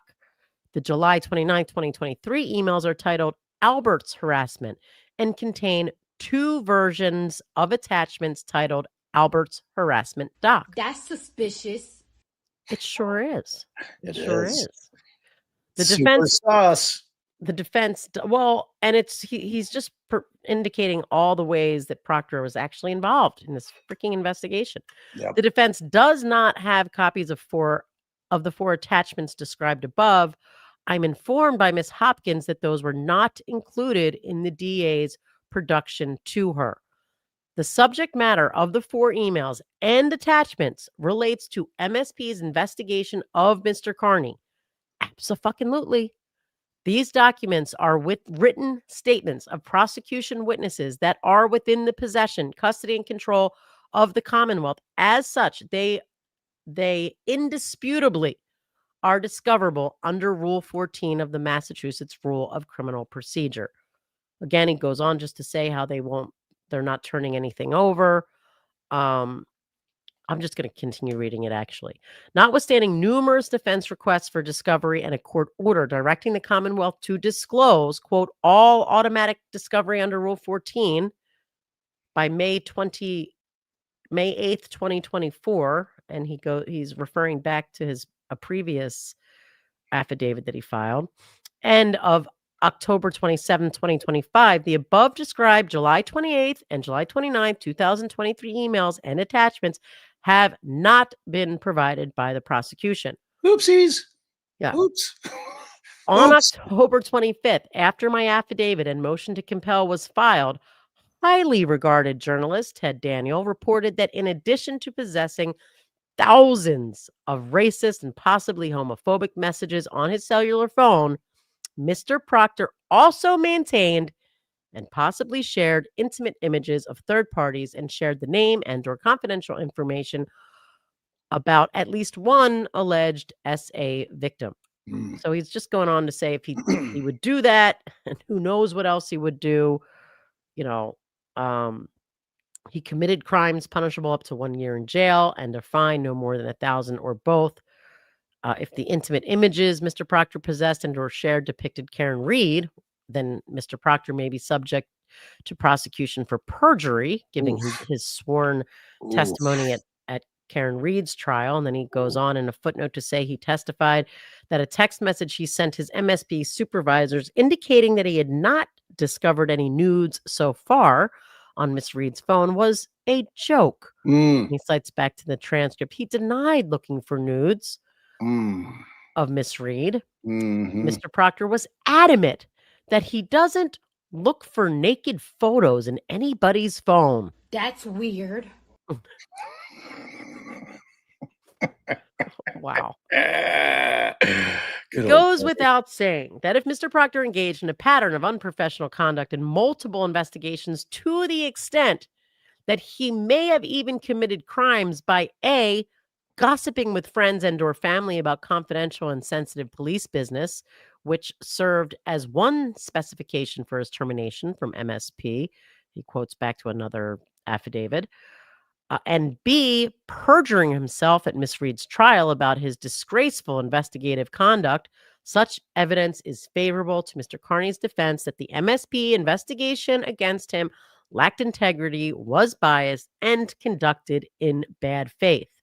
The Commonwealth's justification for refusing to disclose the information in its possession, custody, and control that would substantially undermine Mr. Proctor's credibility is that he will not be called as a prosecution witness, and he didn't participate in the investigation. In addition to the evidence referenced in my October 24th, 2025 affidavit, the July 28th and 29th emails and presumably their attachments demonstrate that Mr. Proctor was involved in the MSP investigation of Mr. Carney. You don't say. On July 28th, 2023 at 6:33 p.m., Sergeant Buchanan. Oh boy. Oh Buchanan? my God. Which what? is it? Buchanan. Wait, what? What? Bukaki? There you go. That's who it is. But what is it really? Buchanan. Mechanic. Buchanan. Buchanan. Like either way, Buchanan, Buchanan, or Bukaki. That's my preference. Provided DL Tully and Mr. Proctor with an investigative report detailing Mr. Carney's alleged harassment of Jennifer McCabe. Notably, Bukaki specifically sought the there you go, kid. DL Tully do it. And Mr. Proctor's input if anything needed to be, quote, fixed in his report. I mean, that alone is we need like that's suspicious. That's weird because what the fuck are they offering to fix? Do I need to fix anything? I mean, I guess it could be like, did I forget something? Did I leave something out? But I mean, I definitely think he's entitled to see what was changed between, if anything, between all the different versions that were sent. Agreed. Maybe it's nothing. Maybe it's just adding more stuff. Oh, you forgot to include blah, blah, blah. But taking shit out, changing it, doing other things, it's a lot. It's a lot. It's a lot. All right. On July 28th, 2023 at 6:50, Sergeant Buchanek, Buchanek, I don't know, sent DL Tully and Mr. Proctor an updated and more accurate version of his report. If you want to know the honest to God truth, I don't give a fuck how you pronounce his name, to be honest with you. I really don't care. So you could butcher it all you want. If people care about how Yuri Buchanan pronounces his name, that's on them. That's not on us. That dude does not rank as a human being. I feel compelled to get his name right. Sorry. I mean, I should say it right. I'd like to say it right. All right, fair enough. I don't like using Ducati. Sure that I agree with you 100% on your police work there, Lou. Yeah, exactly. You know, using those sound bites makes converting this into a docket episode difficult. I disagree. All right. So on July 29th at 6:18, Sergeant Buchanek emailed DL Tully and Mr. Proctor an investigative report about Mr. Carney's alleged harassment of the Alberts. Once again, Sergeant Buchanek solicited input from DL Tully and Mr. Proctor before he finalized his report. On July 29th at 6:28, Sergeant Buchanek provided DL Tully and Mr. Proctor with an updated report on the alleged harassment of the Alberts. These communications and requests for Mr. Proctor's investigative input occurred approximately 2 weeks after Mr. Proctor emailed Sergeant Buchanek, DL Tully Lieutenant John Fanning, and Adam Lally, in which he disparaged Mr. Carney and provided investigative information to the rest of the prosecution team. So again, and then he's got all the emails attached, but they're, you know, he went through them all. It's kind of, you know, clear that he was involved in the investigation. Yeah, he's not a witness because y'all aren't calling him, but he was involved. Yeah. So we'll see. I hope he gets it. I think that he should get it. I agree. And I think the court's going to err on the side of caution with this. Well, I mean, how can the court believe for one moment that there is no connective tissue between the cases? Like, well, the connective tissue of was Buchanan involved in the investigation to such an extent that it could have tainted the investigation. And I think it's clear that it well, I think that the bigger thing is you know, essentially what's being argued by Betterow is that this whole fucking thing was just a plot to fucking shut him up, period. You know, it was something that was cooked up, probably starting with Morrissey, and then, you know, shit rolls downhill. He's like, look, you need to shut this fucking guy up. I don't give a shit how you do it. Do it. Well, clearly, whatever it was, I mean, so this North Carolina attorney, right, that's suing the Norfolk DA's office for not responding to public records request because of some lawsuit. Why? There's got to be a reason that those emails were significant, important, relevant to whatever the fuck she was asking for. I think she was just trying to get docs. But, you know, like she's like a concerned citizen in terms of, yeah, like, and like some fucking idiot over there said shit like unbeknownst. You're like, oh, it's a fucking North Carolina attorney. Like, nobody gives a shit down there. I'll just send this shit off. And like, clearly those slipped through the cracks, right? I mean, clearly they hadn't been turned over to Betterow, and somehow somebody in an administrative position sent the shit out. Because like when we do a FOIA request, typically it's not, you know, somebody in power that's handling those requests. Usually they're denied initially, you know, for various reasons. But like in this particular circumstance, Well, no, they were denied because then she had to sue them because they right. denied it. That's what I'm saying. So Oh. like whatever happened down there, you know, but still, you know, like I'm assuming, do you think that that lawsuit would have had to have occurred in her state, or she would have had to sue in Mass? I'm assuming she would have had to sue in Massachusetts. Yeah. Right. So I like, we follow each other on Twitter. I'm going to ask Corey whether or not she had to get like counsel up there in order I to. mean, but the stuff that it seems should have been turned over in the first place. Obviously. Right. You all right, kid? Yeah. So, Yeah. so we're talking about emails from July 2023, right in the middle of when the investigation into Aiden was ramping up. And, you know, Federal lays out that these are freaking emails entitled McCabe harassment with 2 versions of attachments titled McCabe harassment, you know, and then the Albert harassment, 2 versions of attachments titled, you know, Albert harassment. So, you know, I mean, those are pretty straightforward. Yeah. Yeah. It doesn't take like a rocket scientist to figure out what those particular emails are about. Right. And it would very much seem to be intertwined with the case against Aiden Carney in my Right. world. Like, I don't see how they're not. It seems like they deal directly with that. Right. I mean, Ted Daniels reporting about the contents of Proctor's phone. I mean, he shouldn't have to be relying on, you know, Reporter right. He should at least be getting like and out-of-state attorneys that are, you know, doing digging. It's right. I mean, it's not how this shit works. It's not how but this he shit should at works. least be getting, you know, like the chart that they did, you know, like the initial description of everything, you know, even if he's not getting the actual material to more clearly identify what how can he point to what he thinks is relevant and why it's Brady material to him, how he plans to use it, how he could use it, if he doesn't even, he's got to go off reporting to figure out what is included in this stuff, what is said, what does it consist of. Well, that's always the issue with Brady, right? It's like we can't know what we don't know. Right. Like that's always the thing with Brady. Always. It's like in most of the time, Brady comes up after the fact. Like when you're digging around for other shit and, you know, somebody's like, oh, wow, really? They had this shit and they were holding it back, or they hid it and they didn't turn it over.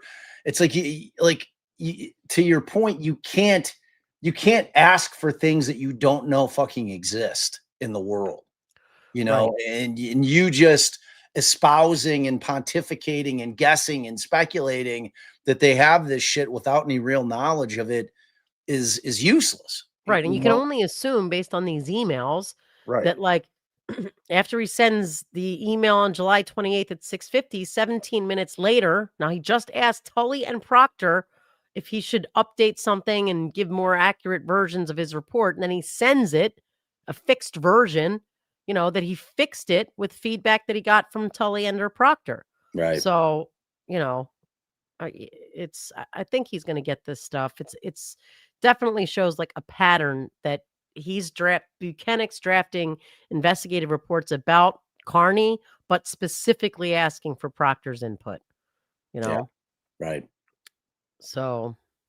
Yeah. I mean, we'll find out. I frankly. And if he's making, you know, derogatory comments to Carney about the, you know, to the investigative team, to the people who were still involved or were going to still be involved. I mean, now almost everybody's been conflicted out, but they didn't do anything about it. What action did they do? This is all things to show that not only were the cops biased, but that the prosecuting, you know, office could have given a shit less. They're still asking this guy for input. They're still letting him be involved. All of that goes to what Betterow is asking for. It's not just Proctor. Yeah, no, it's an institutional issue. You know, it's like the whole thing stinks. All of them stink. It's all tainted. Is Cosgrove like still hanging on to this case like for like because Seems like it. he's been conflicted out. I mean, I think the No, last that was thing on that the we one case. no, but Mark came after him in this case too, and we covered it. Like But they haven't had the hearing yet. I So he's know, but still like, doing why the shit. fuck? Like, the more of this shit that comes out, like, why is that dude? Why is Bobby Cos like wanting to fucking stay? Like, I'd be like, you know what? I'm good. I'm gonna dip from this thing. I'm gonna let you all fucking handle it. It's like that's where the politics comes in, you know, and it's like somebody owes somebody a fucking favor, or you know, like why somebody. It was kind of how I felt about Canoni wanting to stay on the Reed case when they tried to bump her early on, or Gull wanting to stay on the Richard Allen case. Like it never made sense to me. I'm like, what? Like, why do you want to put yourself through this shit? You know, there's got to be a driving force behind the scenes that's like really keeping you wanting to be involved or forcing you to be involved in a case that is not going to do your career any good. Right. And someone in chat remind me, or Bob, if you know, like Tully, he's since been transferred out of his position leading the Norfolk County DA's detective unit, right? Yeah, Didn't the state police say something like it's in the best interest of the department that he get transferred, but didn't give any specifics? Yeah, he got bumped. He got bumped for Yeah. sure. So and I mean, whatever tentacles everybody involved in Proctor's group texts, I think you're right. Their phones are in fair play game. now. Fair game. Fair game. Fair game. It's all fair game. Like in this, dude, how many Titan sphincters are there out there? You know, like anybody who's texted with Proctor, whether it was in an official capacity or a personal capacity, has to just be shitting their pants, especially if they've said untoward, shitty, racist, homophobic, whatever the case may be, or all of it. You know, it's just, again, it's that thing where when the public trust has been lost in our institutions, our governmental institutions, you got to fucking burn it down. You got to, like, there is no making this right. You know, and what that answer is, I don't know. You know, but you know, the fact of the matter is it's just as in Canton. It's the Massachusetts State's police. It's just so far reaching, you know, that it's one of those things where it's really hard to know what the answer is in terms of how you cure it, you know, because I mean, if the people don't have faith in their law enforcement agencies and you can't trust them, like the reach on that is so intense because it gets to the point where on other cases that you're trying, there's cops that are untouchable, that cops that may have investigated other cases, which may have really, really bad guys as defendants who actually committed the crimes, wherein you're no longer able to call lead investigators or critical investigators in those cases because they're fucking so tainted that you cannot call them to the stand because they're going to be destroyed by defense counsel in terms of all the shit that they've pulled in other cases, which destroys their credibility on the stand. I mean, it's like the exact same thing that happened when that whole thing in Baltimore got exposed with the gun trace task force. That fucking thing was a nightmare. They had run out of cops to call in their criminal cases because their no touch list was so massive, because so many cops were involved with all of the shit that they were doing in Baltimore that it made it impossible for prosecutors to try cases, you know, because they simply had no cops to be able to call. And if you don't have a cop to call, it's a real problem getting evidence in, you know, so it's like, this thing's like a nightmare. It's like a nightmare in so many different ways. It's so much bigger than just like what we're talking about here. The ramifications of it are potentially devastating, truly. Yeah. So last thing we want to cover is you know, Kelsey Fitzsimmons is still sitting in jail. God. because she couldn't breathe into, because of her injury, she couldn't breathe into the alcohol monitoring. But the Supreme Justice Court, is that what it's called? Is that what they're called? The Supreme Justice Court? The Supreme Judicial Court. Supreme Judicial Court entered an order today. We've got the docket entry, and that's what I'm going to share now. We're going to go over that. And again, that's from today. So, order.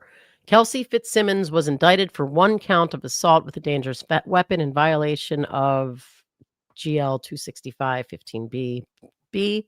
A dangerousness hearing was held on August 28, 2025 in the Essex Division of the Superior Court Department pursuant to GL 276-58A. In an order dated that same day, the hearing judge found Fitzsimmons to be dangerous, but released her on conditions including, inter alia, that she abstain from alcohol and be subject to certain testing for alcohol use. The Section 58A order was temporarily stayed until September 8th of 2025, when an order issued releasing Fitzsimmons subject to the imposed conditions. On September 10th, 2025, Fitzsimmons moved for relief from the condition that she be subjected to certain testing for alcohol use. After a hearing held the following day, the hearing judge concluded that because Fitzsimmons could not comply with the alcohol testing as ordered, her release would endanger the safety of another person or the community. Consequently, the hearing judge vacated the prior order of release and ordered Fitzsimmons held without bail. Fitzsimmons filed a petition in the county court seeking relief from the order of commitment. Fitzsimmons further asked the single justice to address bail de novo, which means anew, release her from custody, and order that the hearing judge be recused. The single justice denied the petition and Fitzsimmons appeals. The case is before us pursuant to Supreme Justice Court Rule 2:21 as amended, 343 Mass 1301 in 2001, which applies to petitioner appealing from a decision of a single justice denying relief from an interlocutory ruling of the trial court. The rule requires a petitioner to set forth the reasons why review of the trial court decision cannot be adequately be obtained on appeal from any final adverse judgment in the trial court or by other available means. And they cite the rule again. Based on the record, we are persuaded that the appeal should proceed. So that is obviously huge. Big deal. The Supreme Justice Court Supreme Judicial Court does not need to hear this. If they thought it was bullshit, if they thought it had no merit, if they thought that the single justice did the right thing, they would have denied it. Yeah. Very likely deny it. Yep. So they go on to say, sorry. I forgive you. Filing a petition pursuant to GL 211 Section 3 is the proper means for seeking relief from pretrial detention based on dangerousness in the Superior Court, and they cite to 2 cases for that proposition. As Fitzsimmons has no other means of obtaining adequate appellate review of the pretrial detention order, this appeal may proceed with full briefing in the ordinary course. The parties shall confer with the clerk to arrange an appropriate briefing schedule. On October 27, 2025, Fitzsimmons filed a motion to expedite this matter, in which she requested that the court grant oral argument and expedite any hearing. The request for oral argument is hereby denied without prejudice as premature. In crafting an appropriate briefing schedule, the clerk shall give due consideration to the time sensitivity of this matter. We express no view on the merit of Fitzsimmons' claims at this preliminary juncture. So let me just start by talking about what they mean here when they deny the oral argument as premature, because they want to see what the issues are. You know, that you file your brief and you request oral argument there, and then they decide. If they don't grant oral argument, you know, a lot of when they do grant oral argument, it tells you they think there is something worthy of like even further discussion. We don't just need to hear it. We need to hear it. We want to talk about it. We want to probe into this thing. That's usually a good sign when they offer, when they give oral argument. But denial of oral argument can be either way. Like, well, it's pretty clear on its face we're going to rule in favor of the defendant, or it's pretty clear on its face we're going to rule in favor of the prosecution. So, which I mean, if you're kind of reading, you know, the tea leaves here, the fact that they are allowing them to brief the full court, to me, you know, that they found that it was compelling enough to bring it to all the justices is pretty telling, to be honest with you. And you know, when you get in front of any Supreme Court, whether it's a state Supreme Court or the U.S. Supreme Court, you have very limited time in terms of how long you can argue. It's going to be a limited amount of issues that they're going to address. And frankly, you do very little talking, at least things that you are wanting to talk about. Instead, you're answering an awful lot of questions from the justices as they pepper you. Like, if you guys haven't seen any of these, either appellate oral arguments or Supreme Court arguments, they're fascinating. They're nothing like regular court. They're completely different, you know, and again, they're strictly timed. Each side has X amount of time in order to do it. Sometimes it's 15 minutes, and, you know, you can reserve some of your time for a rebuttal after the other side goes. The moving party. Yeah. And so, like, to me, I think that at least based on that order, I would not be at all shocked if they were able to rule on the papers and issue an opinion strictly on the briefs that they're going to be getting, you know? So we'll have to see. We'll have to see. So, Banana Sluggery, it's been a member for 6 months. Thank you for your continued support. That's amazing. We love that. Thank you. Sharon Eth has been a member for 2 months. Love you, DD family. Well, the DD family loves you as well. Jessica Benetti, 36, has been a member for 3 months. Thanks for your continued support. Woot, woot. I'm in Massachusetts and we're effed. Sorry, Jessica. Nashley, 66. FBI just at the governor associate for selling, just did something to the governor for selling coke out of the governor's office. Only Massachusetts. So wow. Apparently some dude that worked for the governor was selling, you know, bags of blow out of the governor's office. I mean, this shit stretches far and wide. Yeah. The Massachusetts. I mean, it's everywhere. It's everywhere. Decline asks a very good question. Will guilty people be freed because one proctor? I mean, it's possible. It's what I was talking about with that whole thing. Like it's, you know, with the gun trace test. I mean, it depends. It depends on what they uncover, you know? I mean, it depends how, the more that he's involved in the case, you know, the worse it is. The worse it is for the government. The more peripheral his involvement is, you know. I mean, obviously we're all concerned about Walsh. You know, Walsh is a case. Brian Walsh is a case where, you know, a lot of these clowns had input. You know, the government survived the first major attack in that That's the case. one who did all those searches on his phone, right? Yeah, where there was the agreement, and, you know, there's like a lot of evidence there. So even if they toss some, even if you know, look, a lot of it is just the ability to paint the scumbags for the scumbags they are to the jury. And if the jury says, well, yeah, that cop's a scumbag, I don't believe in anything that cop says, but there's all this other evidence that says this guy's guilty. Nobody's getting off like that. But if this guy's a bigger scumbag than the cops are because he killed his wife. And right. And if they apparently, you know, if they see independent evidence that couldn't have been altered, that doesn't rely on the cop just saying it, you know, then we're going to avoid that kind of. Well, we had 8 pounds, so 8 kilos. That's how they measure 8 keys of blow delivered to his office. Wow. Yeah, there was no body, but we can intuit from his Google searches what exactly where the happened body with that went. body. It's just gruesome shit. Yeah, it's awful. Gruesome It's shit. awful. Labilu, also member for 3 months. Thanks for your continued support. Love listening to you two. Love Buried also. Well, thank you very much. Thank you very much. Dr. J from New York, member for 5 months. Thanks for your continued support. Turtle Boy reported MP is in Michael a Proctor is in a mental health facility right now. I mean, is that real? I don't know.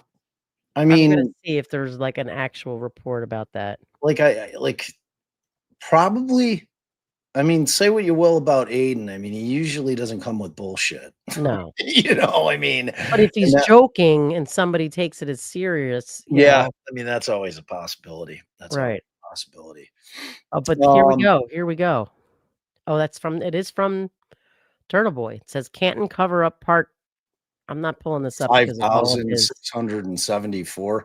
right. All All the of them. ads, his invasive ads on that website. Holy I shit. think it says if I can actually read it without the fucking ad popping up. You can't. It's impossible. All right.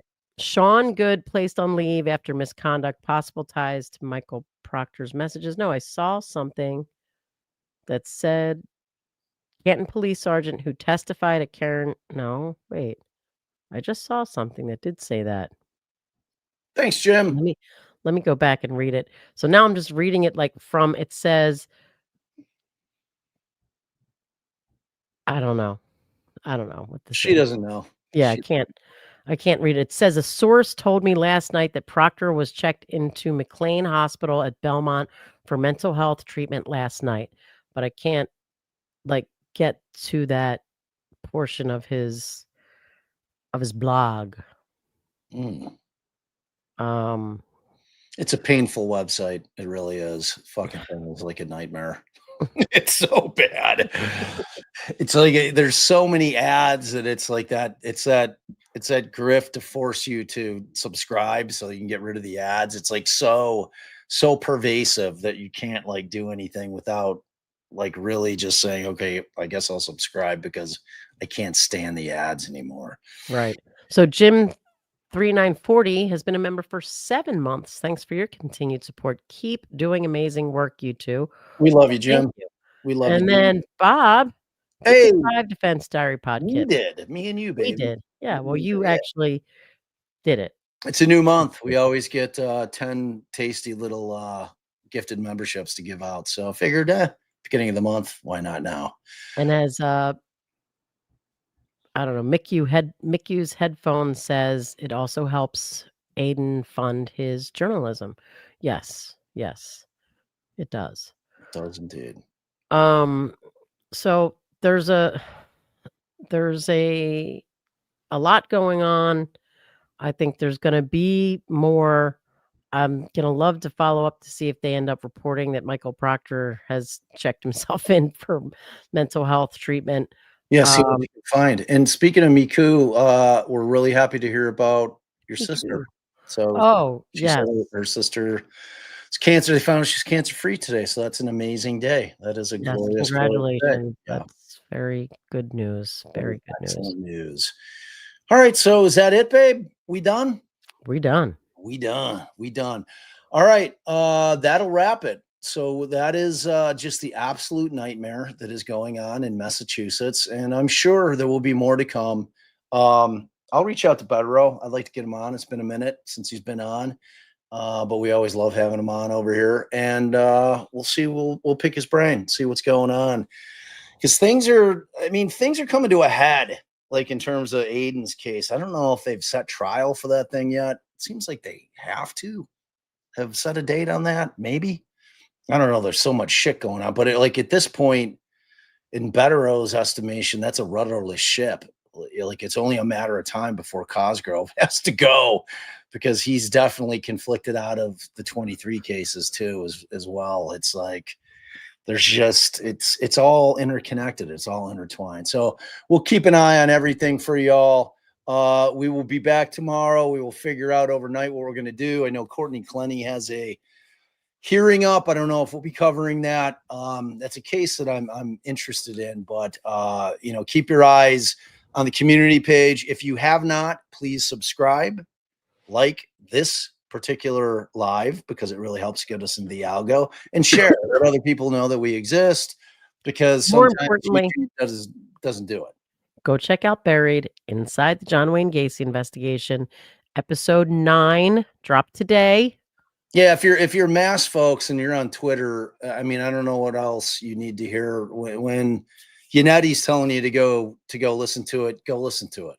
You know, if you're not going to take my word for it, I challenge anybody to go listen to that podcast, and if they can tell me and name me a better investigative deep dive podcast into any case, and it's Gacy, and my dad was his lawyer. It's got shit you're never going to hear in a podcast. It's really in my estimation, one of the best podcasts ever. And, you know, I think that the people that listen to it, check what they say, because like I ain't paying them. They're putting it out there on their own. So yeah, check it out. It's called Buried Inside the John Wayne Gacy Investigation.